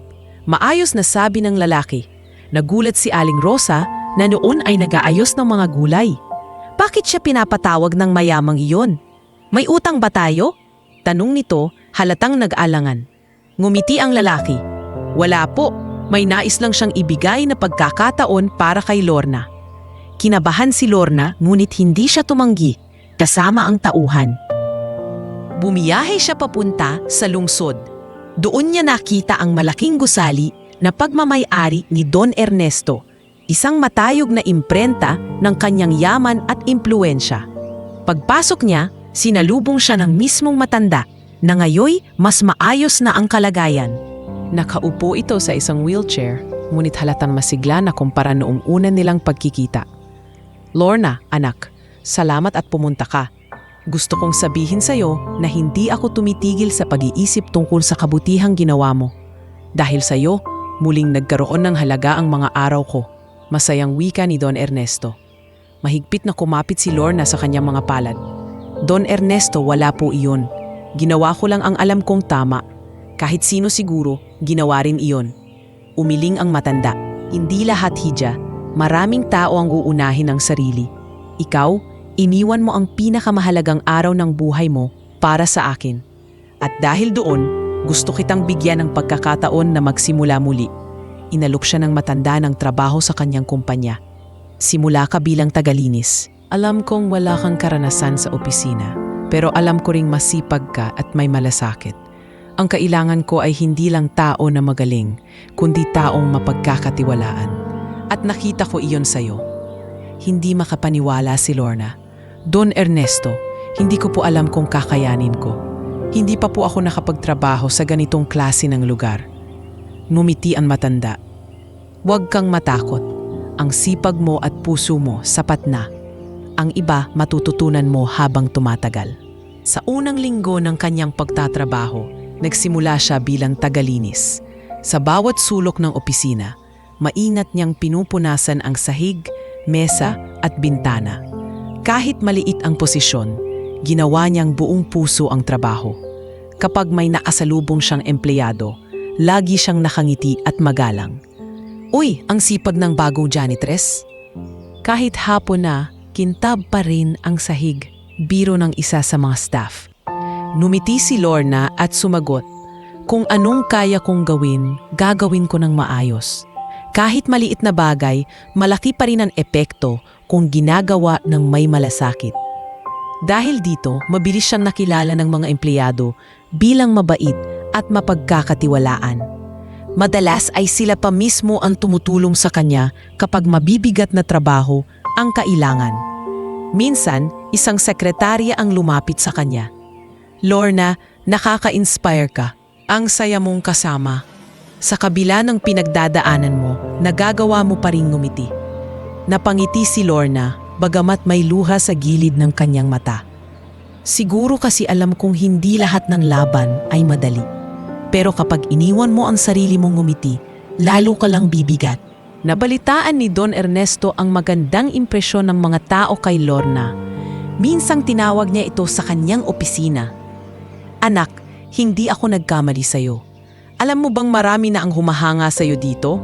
Hindi dahil sa trabaho mo, kundi sa paraan ng pakikitungo mo sa kanila. Alam mo bang mas mahalaga iyon kaysa sa diploma o karangalan? Napaluha si Lorna. Don Ernesto, maraming salamat po. Hindi ko akalain na sa kabila ng lahat ng nawala sa akin, may panibagong daan pala na nakalaan. Mula noon, mas lalo siyang nagsumikap.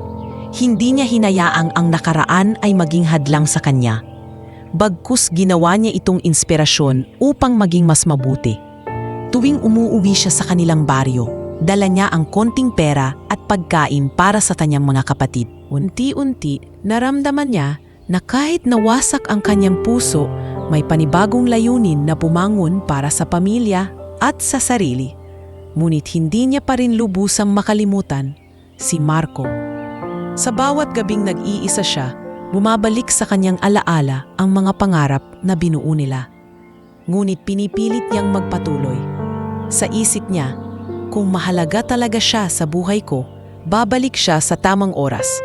Kung hindi, siguro ay hindi siya nakalaan para sa akin. At sa kanyang puso. Unti-unti niyang naramdaman ang bagong lakas. Hindi na siya ang babaeng iniwan sa altar. Siya na ngayon si Lorna, isang babaeng marunong bumangon sa gitna ng pagkawasak. Mabilis ang naging paglipas ng mga buwan para kay Lorna.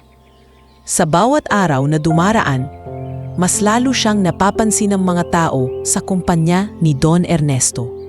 Hindi siya nanatili lamang sa pagiging tahimik na tagalinis, bagkus ipinakita niya ang sipag at malasakit na likas sa kanya. Bawat bagay na ginagawa niya, mula sa pag-aayos ng mga gamit hanggang sa pakikipag-usap sa mga tao, ay puno ng dedikasyon. Minsan, habang naglilinis siya ng mga mesa sa opisina ng accounting, napansin niyang may ilang papeles na tila nakalimutan isumite. Inayos niya ito at maingat na ipinasa sa secretary bago pa man mapagalitan ang empleyado. Salamat, Lorna. Kung hindi mo napansin ito, baka natagalitan pa ako. Sabi ng secretary na si Mariel, halatang nagpapasalamat. Ngumiti si Lorna. Wala yon. Lahat tayo dito, iisa lang ang layunin, mapatakbo ng maayos ang kumpanya. Maliit na bagay para sa kanya, ngunit malaking epekto para sa iba. Doon nagsimula siyang mapansin hindi lang ng mga empleyado kundi pati ng mga manager. Sa tuwing may problema, siya ang laging handang tumulong kahit wala sa kanyang trabaho. Isang araw, ipinatawag siya ni Don Ernesto. Pagpasok niya sa opisina, naroon ang ilan sa mga department heads. Kinabahan siya, iniisip na baka may nagawa siyang mali. Ngunit agad siyang ngumiti nang magsalita ang matanda. Mga kasama, gusto kong ipakilala sa inyo si Lorna. Nagsimula siya rito bilang tagalinis, ngunit sa maiklong panahon, ipinakita niya ang sipag, malasakit at katapatan. Sa tingin ko, panahon na para bigyan siya ng mas malaking papel. Halos hindi makapaniwala si Lorna sa kanyang narinig. Don Ernesto, baka naman hindi ko po kayanin. Wala po akong diploma. Ngumiti ang matanda. Huwag mong maliitin ang sarili mo. Ang diploma ay mahalaga, pero ang ugali at kakayahang makitungo sa tao ang mas mahalaga. At nakita ko na iyan sa'yo. Simula ngayon, magiging administrative assistant ka. Napaluha si Lorna at halos hindi makapagsalita. Maraming salamat po, hindi ko po kayo bibiguin. Mula sa pagiging simpleng tagalinis, unti-unting nagbago ang kanyang mundo. Tinuruan siya ng iba't ibang gawain, pagsagot ng telepono, pag-aayos ng mga papeles, at maging pakikitungo sa mga kliyente. Bagamat nahirapan siya noong una, hindi siya sumuko. Gabi-gabi siyang nag-aaral gamit ang lumang kwaderno kung saan niya sinusulat ang lahat ng natutunan sa opisina. Madalas siyang tinutulungan ni Mariel na naging malapit na kaibigan niya. Lorna, bilib ako sa'yo. Kahit walang background, nakakasabay ka. Ang iba nagrereklamo, ikaw nakangiti pa rin kahit hirap. Ngumiti si Lorna. Siguro dahil sanay na akong mahirapan, pero kung may natututuhan ako araw-araw, sulit lahat ng pagod. Habang lumilipas ang panahon, mas lalo siyang minahal ng mga tao sa kumpanya. Ang mga empleyado ay natutong humanga sa kanyang kababaang loob at sipag. Si Don Ernesto naman ay patuloy na nagbibigay sa kanya ng tiwala, palabing sinasabing, Anak, ikaw ang paalala ko na may mga taong handang magsakripisyo para sa iba. Hindi ko hahayaang masayang ang pagkakataong makilala ka. Dumating din ang panahon na isinama siya sa ilang proyekto ng kumpanya. Hindi man siya eksperto, palagi siyang nakikinig at nag-aalok ng mga simpleng ideya. Minsan, nagbigay siya ng mungkahi kung paano mas mapapadali ang proseso ng pagkuha ng papeles para sa mga empleyado. Hindi niya akalaing magugustuhan iyon ng mga manager. Minsan, ang pinakamagandang ideya ay nanggagaling sa mga taong nakakaranas ng mismong problema, sabi ng isang manager, sabay tingin kay Lorna. Sa lahat ng ito, unti-unti siyang kumaangat, hindi lang sa posisyon, kundi pati na rin sa pagkatao. Ang babaeng iniwan sa altar, ang babaeng tinutuligsa ng kanyang baryo, ay ngayon kinikilala sa isang malaking kumpanya bilang ehemplo ng katapatan at malasakit. Ngunit hindi ibig sabihin nito ay nakalimutan na niya ang nakaraan. Sa bawat gabi na mag-isa siya sa kanyang inuupahang maliit na kwarto sa lungsod, naiisip pa rin niya si Marco. Naiisip niya ang kanilang mga pangarap at ang bigat ng pagkawasak ng kanilang relasyon. Ngunit sa halip na maging dahilan para siya'y sumuko, ginawa niya itong inspirasyon upang patunayan na kaya niyang bumangon. Kung darating ang panahon na makita niya ako muli, gusto kong makita niya ang babaeng hindi sumungo, bulong niya sa sarili habang nagsusulat ng mga plano sa kanyang lumang kwaderno. At ganun na ang nangyari mula sa pagiging simpleng tagalinis. Naging administrative assistant siya at mula roon lalo pang lumawak ang kanyang pananaw sa mundo.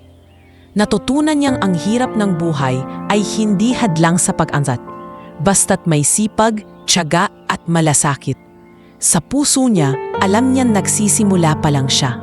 Ngunit, higit sa lahat, alam niyang ang bawat hakbang na kanyang ginagawa ay hindi lamang para sa sarili, kundi para rin sa pamilya, para kay Don Ernesto na nagtiwala sa kanya at para sa lalaking minsang kanyang minahal, na sa kabila ng lahat, nananatiling bahagi ng kanyang puso. Makalipas ang ilang taon, mula nang hindi natuloy ang kasal, tuluyan nang nagbago ang buhay ni Lorna. Hindi na siya ang babaeng pinag-uusapan sa baryo dahil sa kahihiyan. Sa lungsod, nakilala siya bilang isang masipag at tapat na empleyado ng kumpanya ni Don Ernesto. Unti-unti, lumawak ang kanyang mundo at dumating na siya sa puntong hindi na niya kailangang dumepende sa awa ng iba. Ngunit isang araw, habang papalabas siya ng opisina, nakasalubong niya ang isang pamilyar na mukha na matagal na niyang hindi nakita, si Marco. Nakasalubong niya ito sa harap ng isang hardware store na malapit sa gusali ng kumpanya. Napahinto siya at parang biglang bumagal ang ikot ng mundo. Si Marco ay hindi na ang dating construction worker na palaging pagod at puno ng alikabok. Ngayon, nakasuot ito ng simpleng polo at pantalon, may dalang mga dokumento. At halatang mas maayos ang itsura. May bahid pa rin ng pagod sa kanyang mukha, ngunit may kumpiyansa na itong dala. Lorna, ikaw ba talaga yan? Mahinang sabi ni Marco, halatang nagugulat. Halos hindi agad makapagsalita si Lorna. Marco, ikaw nga, ang tagal nating hindi nagkita. Sandaling katahimikan ang bumalot sa kanilang dalawa. Ang mga alaala ng kanilang nakaraan ay biglang bumalik. Ang punong mangga, ang mga pangarap, at ang hindi natuloy na kasal. Ngunit higit sa lahat, bumalik din ang sakit ng araw na iyon. Kamusta ka na? Tanong ni Marco, tila hirap mansalita. Huminga ng malalim si Lorna bago sumagot. Mabuti naman, nandito na akong nagtatrabaho. Pinagkatiwalaan ako ni Don Ernesto. Natulungan niya akong magsimula muli. Tumango si Marco. Narinig ko nga at natutuwa ako para sa'yo. Ako naman, nag-umpisa akong magtayo ng maliit na negosyo. Sa una, halos wala ring pumansin. Pero pinilit ko. Ngayon, may sarili na akong tindahan ng construction supplies. Hindi kalakihan, pero sapat para makabuhay. Napangiti si Lorna, bagamat may kirot sa kanyang dibdib. Masaya akong narinig yan, Marco. Alam kong kaya mong magsikap. Noon pa man, pinahanga mo na ako sa tiyaga mo. Tahimik na sandali ang sumunod. Pareho silang tila hindi alam kung saan magsisimula. Hanggang sa magsalita si Marco. Lorna, matagal ko nang gustong itanong ito. Bakit mo talaga ako iniwan sa altar? Napaluha si Lorna, kahit pilit niyang pinipigilan. Hindi ko ikaw iniwan, Marco. Nagkataon lang may matandang nangangailangan ng tulong.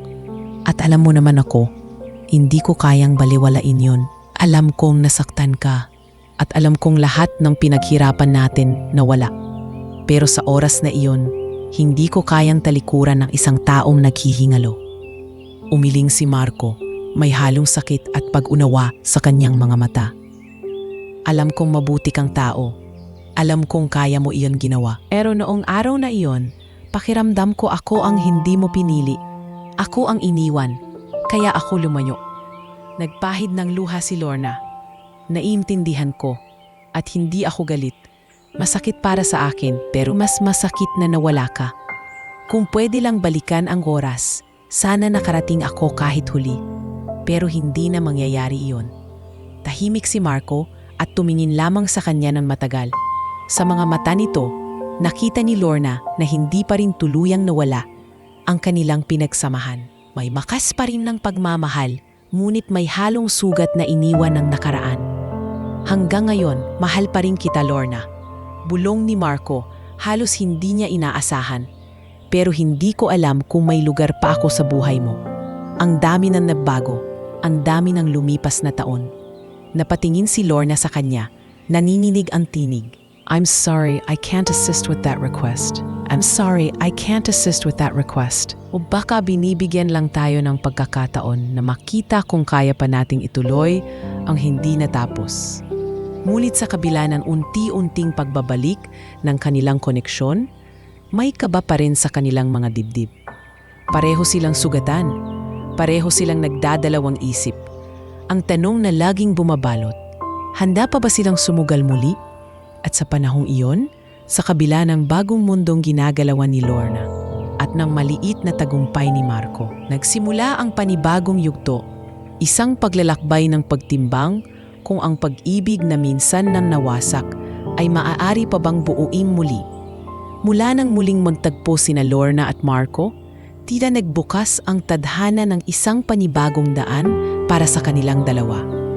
Ngunit sa halip na maging madali ang lahat, mas marami pang tanong at pagsubok ang dumating. Hindi na sila parehong tao tulad ng dati. Nagbago na ang kanilang mga pananaw, mga buhay, at maging ang mundo sa paligid nila. Isang gabi, matapos ang trabaho ni Lorna sa kumpanya, nagpasya silang magkita ni Marco sa isang maliit na karinderya malapit sa palengke. Simple lang ang lugar, may ilang lumang mesa at plastik na silya. Ngunit doon sila nagkaroon ng pagkakataong mag-usap ng masinsinan. Marco, natutuwa akong makita kang maayos na, pero hindi ko ring maitago na natatakot ako. Natatakot akong baka hindi ko kayanin ang lahat ng bigat na dulot ng nakaraan natin. Sabi ni Lorna habang tinititigan ang tasa ng kape sa kanyang harapan. Huminga ng malalim si Marco bago sumagot. Alam mo, Lorna, kahit anong gawin ko, hindi ko kayang burahin ang araw na iniwan mo ako sa altar. Masakit yon. At dala-dala ko hanggang ngayon. Pero tuwing nakikita kita, naiisip ko baka dapat kong bigyan ng isa pang pagkakataon ang sarili ko. Isa pang pagkakataon? Para saan? Tanong ni Lorna, may halong kaba. Para sa atin. Pero bago iyon, gusto ko munang malaman kung handa ka pa ba. Kasi kung hindi baka mas lalo lang tayong masaktan. Tugon ni Marco. Tahimik si Lorna. Sa kanyang puso, mahal pa rin niya si Marco. Ngunit hindi na ganoon kadali ang lahat.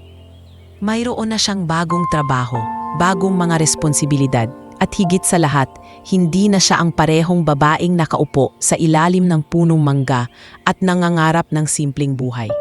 Kinabukasan, sa opisina, napansin ni Don Ernesto ang pagiging tahimik ni Lorna.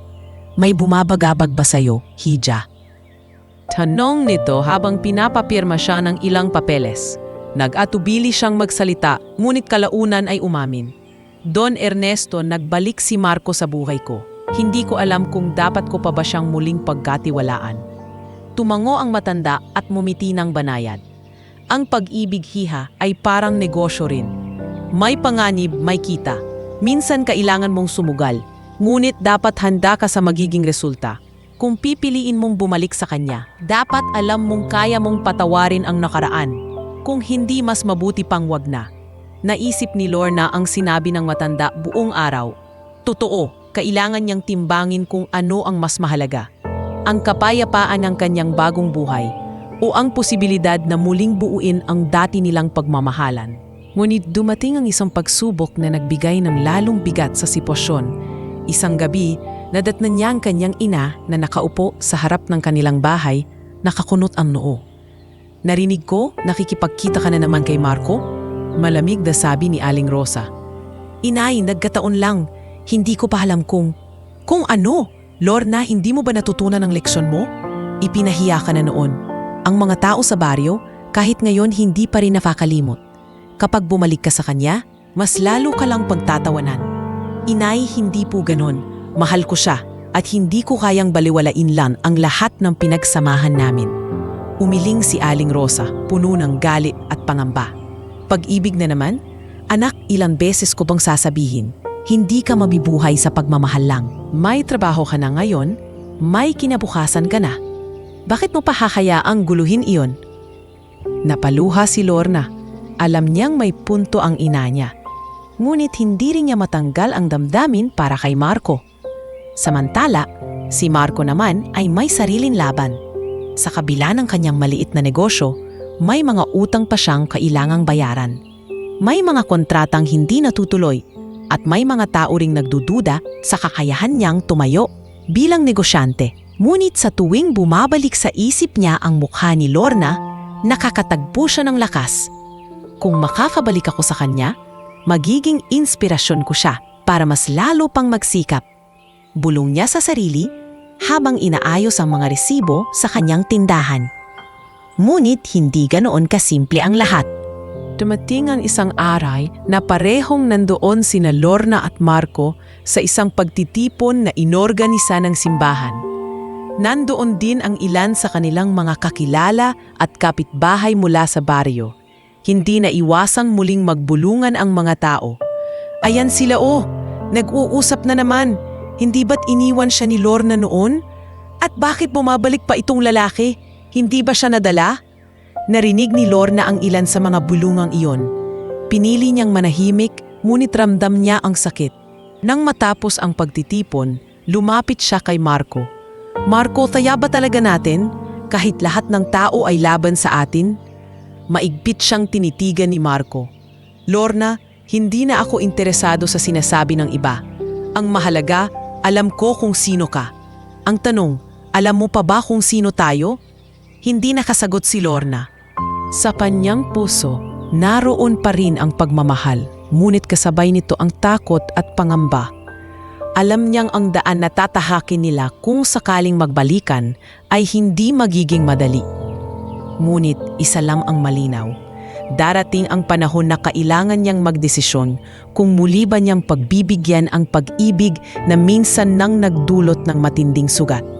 At habang magkahawak sila ng tingin sa dilim ng gabi, alam nilang hindi pa tapos ang kanilang kwento. Ngunit bago nila muling mabuo ang kanilang relasyon, kailangan muna nilang harapin ang mga bagong pagsubok na pilit naghihiwalay sa kanila. Habang lumalalim ang gabi, hindi mapakali si Lorna sa kanyang higaan. Ang mga salita ni Marco ay paulit-ulit na bumabalik sa kanyang isip. Ang tanong, alam mo pa ba kung sino tayo? Parang hinahati ang kanyang puso sa dalawa, ang pagmamahal na hindi pa rin niya tuluyang malimutan at ang pangarap na ngayon ay unti-unti nang nabubuo sa tulong ni Don Ernesto. Kinabukasan, dumating ang pagkakataon na lalong nagpalala ng kanyang pagkalito. Ipinatawag siya ni Don Ernesto sa opisina. Pagpasok niya, nakita niya ang matanda na nakaupo sa kanyang malaking mesa, nakatingin sa ilang dokumento. Lorna, may bago akong plano para sa iyo. Bungad nito, gusto kitang ipadala sa Cebu para maging bahagi ng isang proyekto roon. Malaki ang maitutulong nito sa kumpanya at gusto kong makita mo rin ang mas malawak na mundo ng negosyo. Nanlaki ang mga mata ni Lorna. Don Ernesto, Cebu po? Ibig sabihin malalayo ako rito? Tumango ang matanda. Oo anak, at baka tumagal ka roon ng 6 na buwan. Pero tandaan mo, ito ay malaking oportunidad. Hindi ko ito ibinibigay sa kahit sino lang.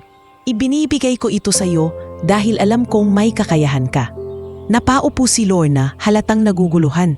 6 na buwan. Isang malaking hakbang iyon para sa kanyang karera. Ngunit isang malaking layo rin mula kay Marco. Paglabas niya ng opisina, naglakad siya sa pasilyo na tila wala sa sarili. Doon siya sinalubong ni Mariel, ang kaibigan niyang sekretary. Lorna, anong nangyari? Para kang lutang. Mariel, pinapapunta ko sa Cebu. 6 na buwan. Hindi ko alam kung tatanggapin ko. Ano pa bang iisipin mo? Siyempre tanggapin mo. Hindi lahat nabibigyan ng ganyang pagkakataon. Ngunit hindi nakasagot si Lorna. Ang puso niya ay may bigat na hindi kayang balewalain. Kinagabihan, nagpasya siyang sabihin kay Marco ang tungkol dito. Nagkita sila sa isang maliit na parke malapit sa simbahan kung saan sila madalas nagkikita noon. Marco, may sasabihin ako, panimula ni Lorna. Bakas ang kaba sa kanyang tinig. Pinapapunta ako ni Don Ernesto sa Cebu. 6 na buwan, isang malaking oportunidad. Nanahimik si Marco at tinitigan lamang siya. Cebu, ibig sabihin mawawala ka na naman? Hindi ko pa sigurado kung tatanggapin ko. Pero Marco, ito ang pagkakataon ko para magbago ang buhay ko. Ang buhay natin noon, puro hirap. Umiling si Marco, halatang nasasaktan. Lorna, hindi kita pipigilan. Kapag pumunta ka roon, baka tuluyan na tayong magkahiwalay. Hindi ba't ilang taon na tayong sinubok ng panahon? At ngayon pa, kapag may pagkakataon tayong muling magsimula, mawawala ka ulit? Napaluha si Lorna. Marco, hindi ako lumalayo dahil ayaw ko sa'yo. Lumalayo ako dahil gusto kong may marating. Para kapag nagdesisyon akong bumalik sa'yo, hindi na tayo magiging kawawa. Ayokong mabuhay tayo sa awa ng iba. Naglakad palayo si Marco at huminto sa gilid. Kita sa kanyang balikat ang panginginig. Hindi ko alam, Lorna. Hindi ko alam kung kaya ko pang maghintay. Nasaktan na ako noon at baka kapag nawala ka ulit, hindi na ako makabangon. Tumulo ang luha ni Lorna. Huwag mo namang isipin na iiwan kita. Kung ako ang masusunod, gusto kong pagsabayin ng lahat ang pangarap ko at ikaw. Pero bakit parang kailangan kong mamili?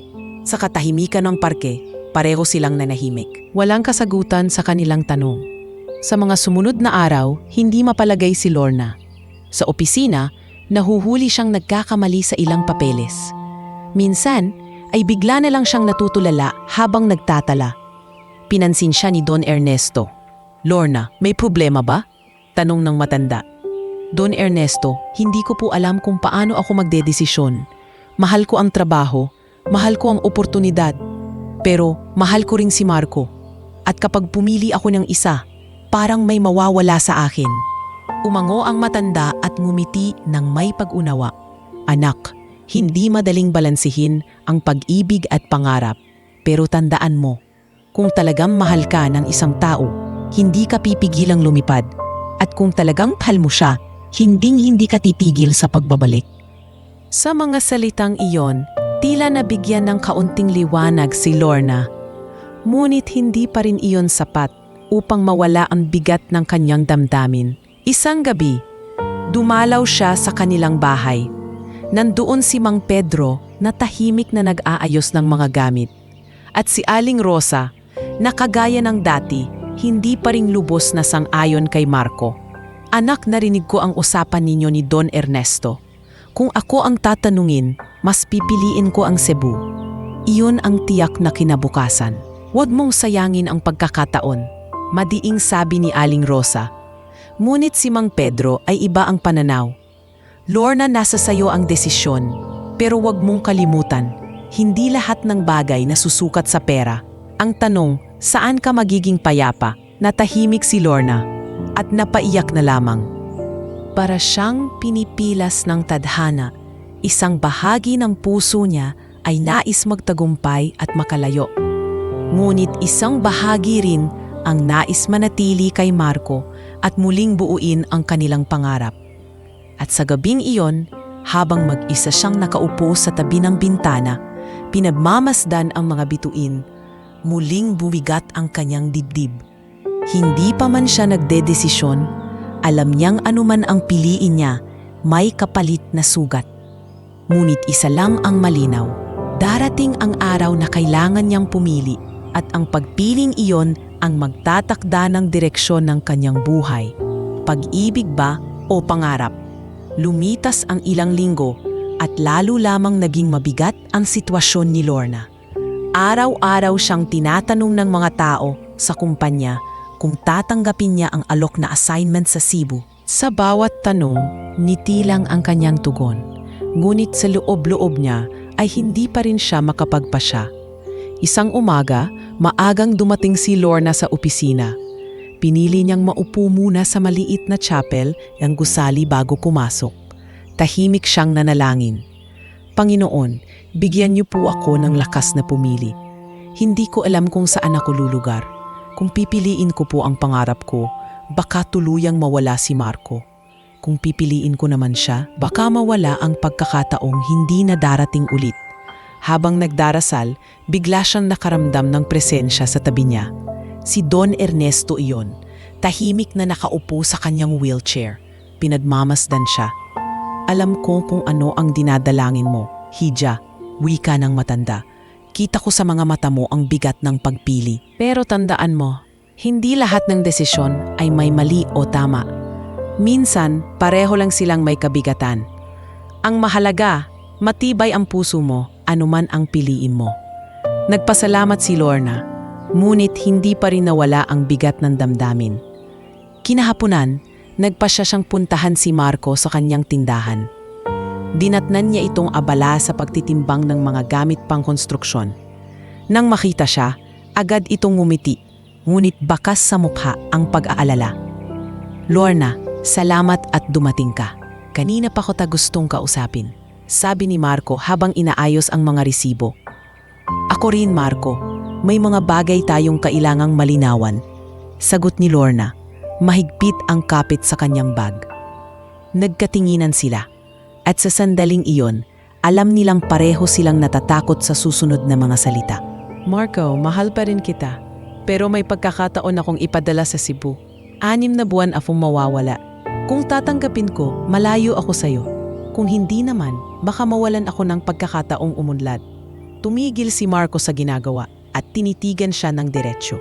Alam ko na yan, Lorna. Naririnig ko mula sa ilang kakilala na malaking bagay ang proyektong iyon.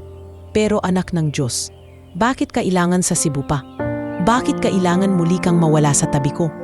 Napaluha si Lorna. Hindi ko ito hinihingi, Marco. Dumating lang ito. Pero iniisip ko, kung Lorna, ilang beses na kitang hinintay. Ilang taon akong nabuhay sa sakit ng araw na hindi ka dumating. Ngayon na nandito ka, bakit parang mawawala ka ulit? Tahimik si Lorna at ang kanyang puso ay parang pinipilas. Umupo siya sa tabi ng mga sako ng buhangin at hinawakan ang kamay ni Marco. Marco, hindi kita pinili noon dahil may buhay na kailangang iligtas. Ngayon naman, may kinabukasan akong kailangang buuin. Hindi ko alam kung mali o tama pero pareho kayong mahalaga sa akin. Lumapit si Marco at may bigat sa kanyang tinig. Kaya mo bang mahalin ako habang malayo ka? Kaya mo bang bumalik sa akin pagkatapos ng lahat? O baka sa oras na iyon, iba na ang mundong ginagalawan mo? Kaya ko, Marco, pero hindi ko kayang ipangako na hindi ka masasaktan. Ang tanging kaya kong ipangako ay mahal kita at hindi mawawala yon kahit saan ako dalhin. Tahimik silang pareho at tanging ingay ng trapiko sa labas ang maririnig. Kinabukasan, kinausap siya muli ni Don Ernesto. Lorna, kailangan na nating magdesisyon. Ang proyekto ay hindi makapaghihintay. Kung hindi mo tatanggapin, ibibigay ko sa iba. Tumango si Lorna, nanginginig ang dibdib. Don Ernesto, kailangan ko pa po ng isang araw. Pag-uwi niya, sinalubong siya ni Mang Pedro na tahimik lamang na nakaupo sa labas ng bahay, naninigarilyo. Anak, minsan ang pinakamahirap na desisyon ay yung parehong tama pero parehong may mawawala sa'yo. Ang tanong, Alin ang kaya mong buuin muli kahit masaktan ka? Naluha si Lorna at niyakap ang kanyang ama. Itay, sana tama ang piliin ko. Sana kahit alinman, hindi ko pagsisihan. Kinagabihan, muling nagkita sila ni Marco sa parehong parke kung saan sila madalas mag-usap noon. Ang lamig ng hangin ay lalong nagdagdag ng bigat sa kanilang damdamin. Marco, bukas na ang deadline ng desisyon ko. Kung tatanggapin ko ang Cebu, aalis ako sa loob ng 1 linggo. Kung hindi, mananatili ako rito. Pero kahit anong piliin ko, may mawawala sa akin. Mahigpit ang tingin ni Marco sa kanya. Lorna, hindi ko kayang pilitin ka. Hindi ako Don Ernesto na may kapangyarihan para hawakan ang kinabukasan mo. Ang kaya ko lang ay iparating sa iyo na mahal pa rin kita at umaasa ako na ako ang pipiliin mo. Pero kung hindi, kahit masakit, tatanggapin ko. Bumagsak ang luha ni Lorna at niyakap niya si Marco ng mahigpit. Marco, sana kahit ano man ang piliin ko, manatili ka sa puso ko. At sa gabing iyon, sa ilalim ng malamlam na ilaw ng poste sa parke, alam nilang darating ang umaga na magbabago ng lahat. Ang mabigat na desisyon ay hindi na maiiwasan. At anuman ang piliin ni Lorna, iyon ang magtatakda ng direksyon ng kanyang puso at ng kanyang kapalaran. Dumating ang araw na kinatatakutan at pinakahihintay ni Lorna, ang araw ng kanyang desisyon. Mula pa lang sa paggising, ramdam na niya ang bigat ng mundo sa kanyang balikat. Ang mga mata niya ay namaga sa kakaiyak kagabi at ang dibdib niya'y hindi mapakali sa bilis ng pintig ng puso. Sa almusal, nakaupo siya sa harap ng kanyang pamilya. Si Mang Pedro ay tahimik lang na kumakain ng pandesal habang si Aling Rosa ay hindi mapakali at halatang may gustong sabihin. Sa huli, hindi na nakatiis ang ina. Lorna, ito na ang pagkakataon mo. Kung pipiliin mong manatili dito, baka habang buhay nyo nang pagsisihan. Ang Cebu, ang trabaho, iyan ang magbibigay ng tunay na kinabukasan. Huwag mong sayangin. Mariing sabi ni Aling Rosa. Nagpigil lang luha si Lorna at marahang tumango. Ngunit bago pa siya makasagot, nagsalita si Mang Pedro. Anak, kahit anong piliin mo, dapat galing iyan sa puso mo. Hindi sa sinasabi ng iba. Huwag mong hayaan na tayo o si Marco o kahit sino ang magdikta. Buhay mo ito, kapalaran mo ito. Napayuko si Lorna at pinigilan ang pagbagsak ng kanyang luha. Alam niyang tama ang kanyang ama. Nang matapos ang almusal, naglakad siya patungo sa opisina ni Don Ernesto. Habang nasa biyahe, nakatanaw siya sa labas ng jeep. Nakita niya ang iba't ibang mukha ng mga tao. Mga batang naglalaro, mga inang naglalako ng paninda, at mga trabahador na pawis sa ilalim ng araw. Napaisip siya, ito ang mga taong kagaya ko noon. Kung ako'y bibigyan ng pagkakataon na umangat, bakit ko pa ito palalagpasin? Pagdating sa gusali, sinalubo siya ng sekretarya at agad siyang dinala sa opisina ni Don Ernesto. Lorna, anak, narito ka na. Handang-handa na ba ang iyong desisyon? Tanong ng matanda habang nakaupo sa kanyang mesa. Huminga ng malalim si Lorna bago sumagot. Don Ernesto, tinanggap ko na po. Pupunta ako sa Cebu. Gusto kong subukan kahit mahirap. Ayaw kong dumating ang panahon na magsisisi ako dahil hindi ko sinubukan. Ngumiti ang matanda, bakas ang tuwa at pagmamalaki. Hindi kita pinilit, pero alam kong ito ang magiging desisyon mo. At hindi ka magsisisi, Hija. Ako mismo ang magsisiguro na matuputo ka at lalago. Ngunit bago pa siya makalabas, tinanong siya ni Don Ernesto. At si Marco, alam ba niya? Napalunok si Lorna at bahagyang tumingin sa lupa. Alam po niya, pero hindi ko alam kung matatanggap niya. Kung talagang kami ang para sa isa't isa, babalik siya sa akin kahit gaano kalayo. Kinahapunan, nagpasya siyang puntahan si Marco upang personal na sabihin ang kanyang desisyon. Dinatnan niya ito sa tindahan, abala sa pagbibilang ng semento at bakal. Nang makita siya ng lalaki, agad itong tumigil at lumapit. Lorna, anong desisyon mo? Tanong ni Marco, halatang may kaba sa kanyang boses. Nag-ipon ng lakas ng loob si Lorna. Marco, aalis ako. Tatanggapin ko ang proyekto sa Cebu. Napatigil si Marco, tila binagsakan ng mabigat na bato. Hindi siya agad nakapagsalita. Sa huli, mariin siyang tumingin kay Lorna. Yun ba talaga ang gusto mo? Tumango siya kahit nanginginig ang tuhod. Oo Marco, hindi dahil ayaw kitang makasama, kundi dahil gusto kong magsimula ng mas matibay na buhay. Kung mahal mo ako, hihintayin mo ako. Kung hindi, tanggap ko na. Lumayo si Marco at humawak sa ulo, halatang naguguluhan. Lorna, mahal kita, pero paano kung sa 6 na buwan na yan, tuluyan na kitang nawala? Paano kung masanay ka na sa bagong mundo mo at hindi mo na ako balikan? Lumapit si Lorna, hinawakan ang kanyang kamay at marahang nagsalita. Kung totoo ang pagmamahalan natin, hindi mawawala iyon. Kung hindi naman, siguro hindi talaga tayo itinadhana. Napaluha si Marco, ngunit hindi na siya tumutol. Sa huli, mahina siyang tumango. Kung iyan ang desisyon mo, susuportahan kita kahit masakit. Niyakap niya si Marco ng mahigpit at sa yakap na iyon, ramdam nila ang lahat ng bigat at pag-ibig na hindi kayang ilarawan ng salita. Lumipas ang 1 linggo at dumating ang araw ng kanyang pag-alis. Nasa terminal siya ng paliparan, dala ang iilang gamit at ang mabigat na puso.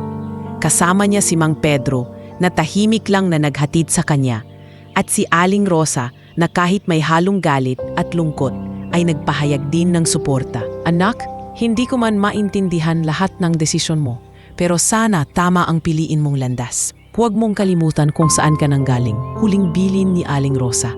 Habang nakapila si Lorna, napansin niyang may taong nagmamasid sa kanya mula sa malayo. Si Marco. Hindi ito lumapit, ngunit nagbigay ng simpleng ngiti at tumango. Sa titig na iyon, alam ni Lorna na hindi pa tapos ang kanilang kwento. Sa loob ng eroplano, habang tumitingin siya sa labas ng bintana, bumagsak ang kanyang luha. Hindi niya alam kung ano ang naghihintay sa kanya sa Cebu. Ngunit isang bagay ang malinaw. Ito ang simula ng bagong kabanata ng kanyang buhay. At habang lumalayo ang eroplano sa siyudad na minsang naging saksi ng kanyang mga pangarap at pagkatalo, tahimik siyang nagdasal. Panginoon, sana tama ang naging desisyon ko. Sana sa pagbalik ko, mayroon pa ring Marco na naghihintay.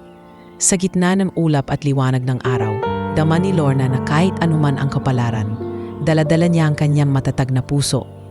Isang pusong handang magsakripisyo, magmahal at magsimula muli. Gaano mang kahirap ang daan.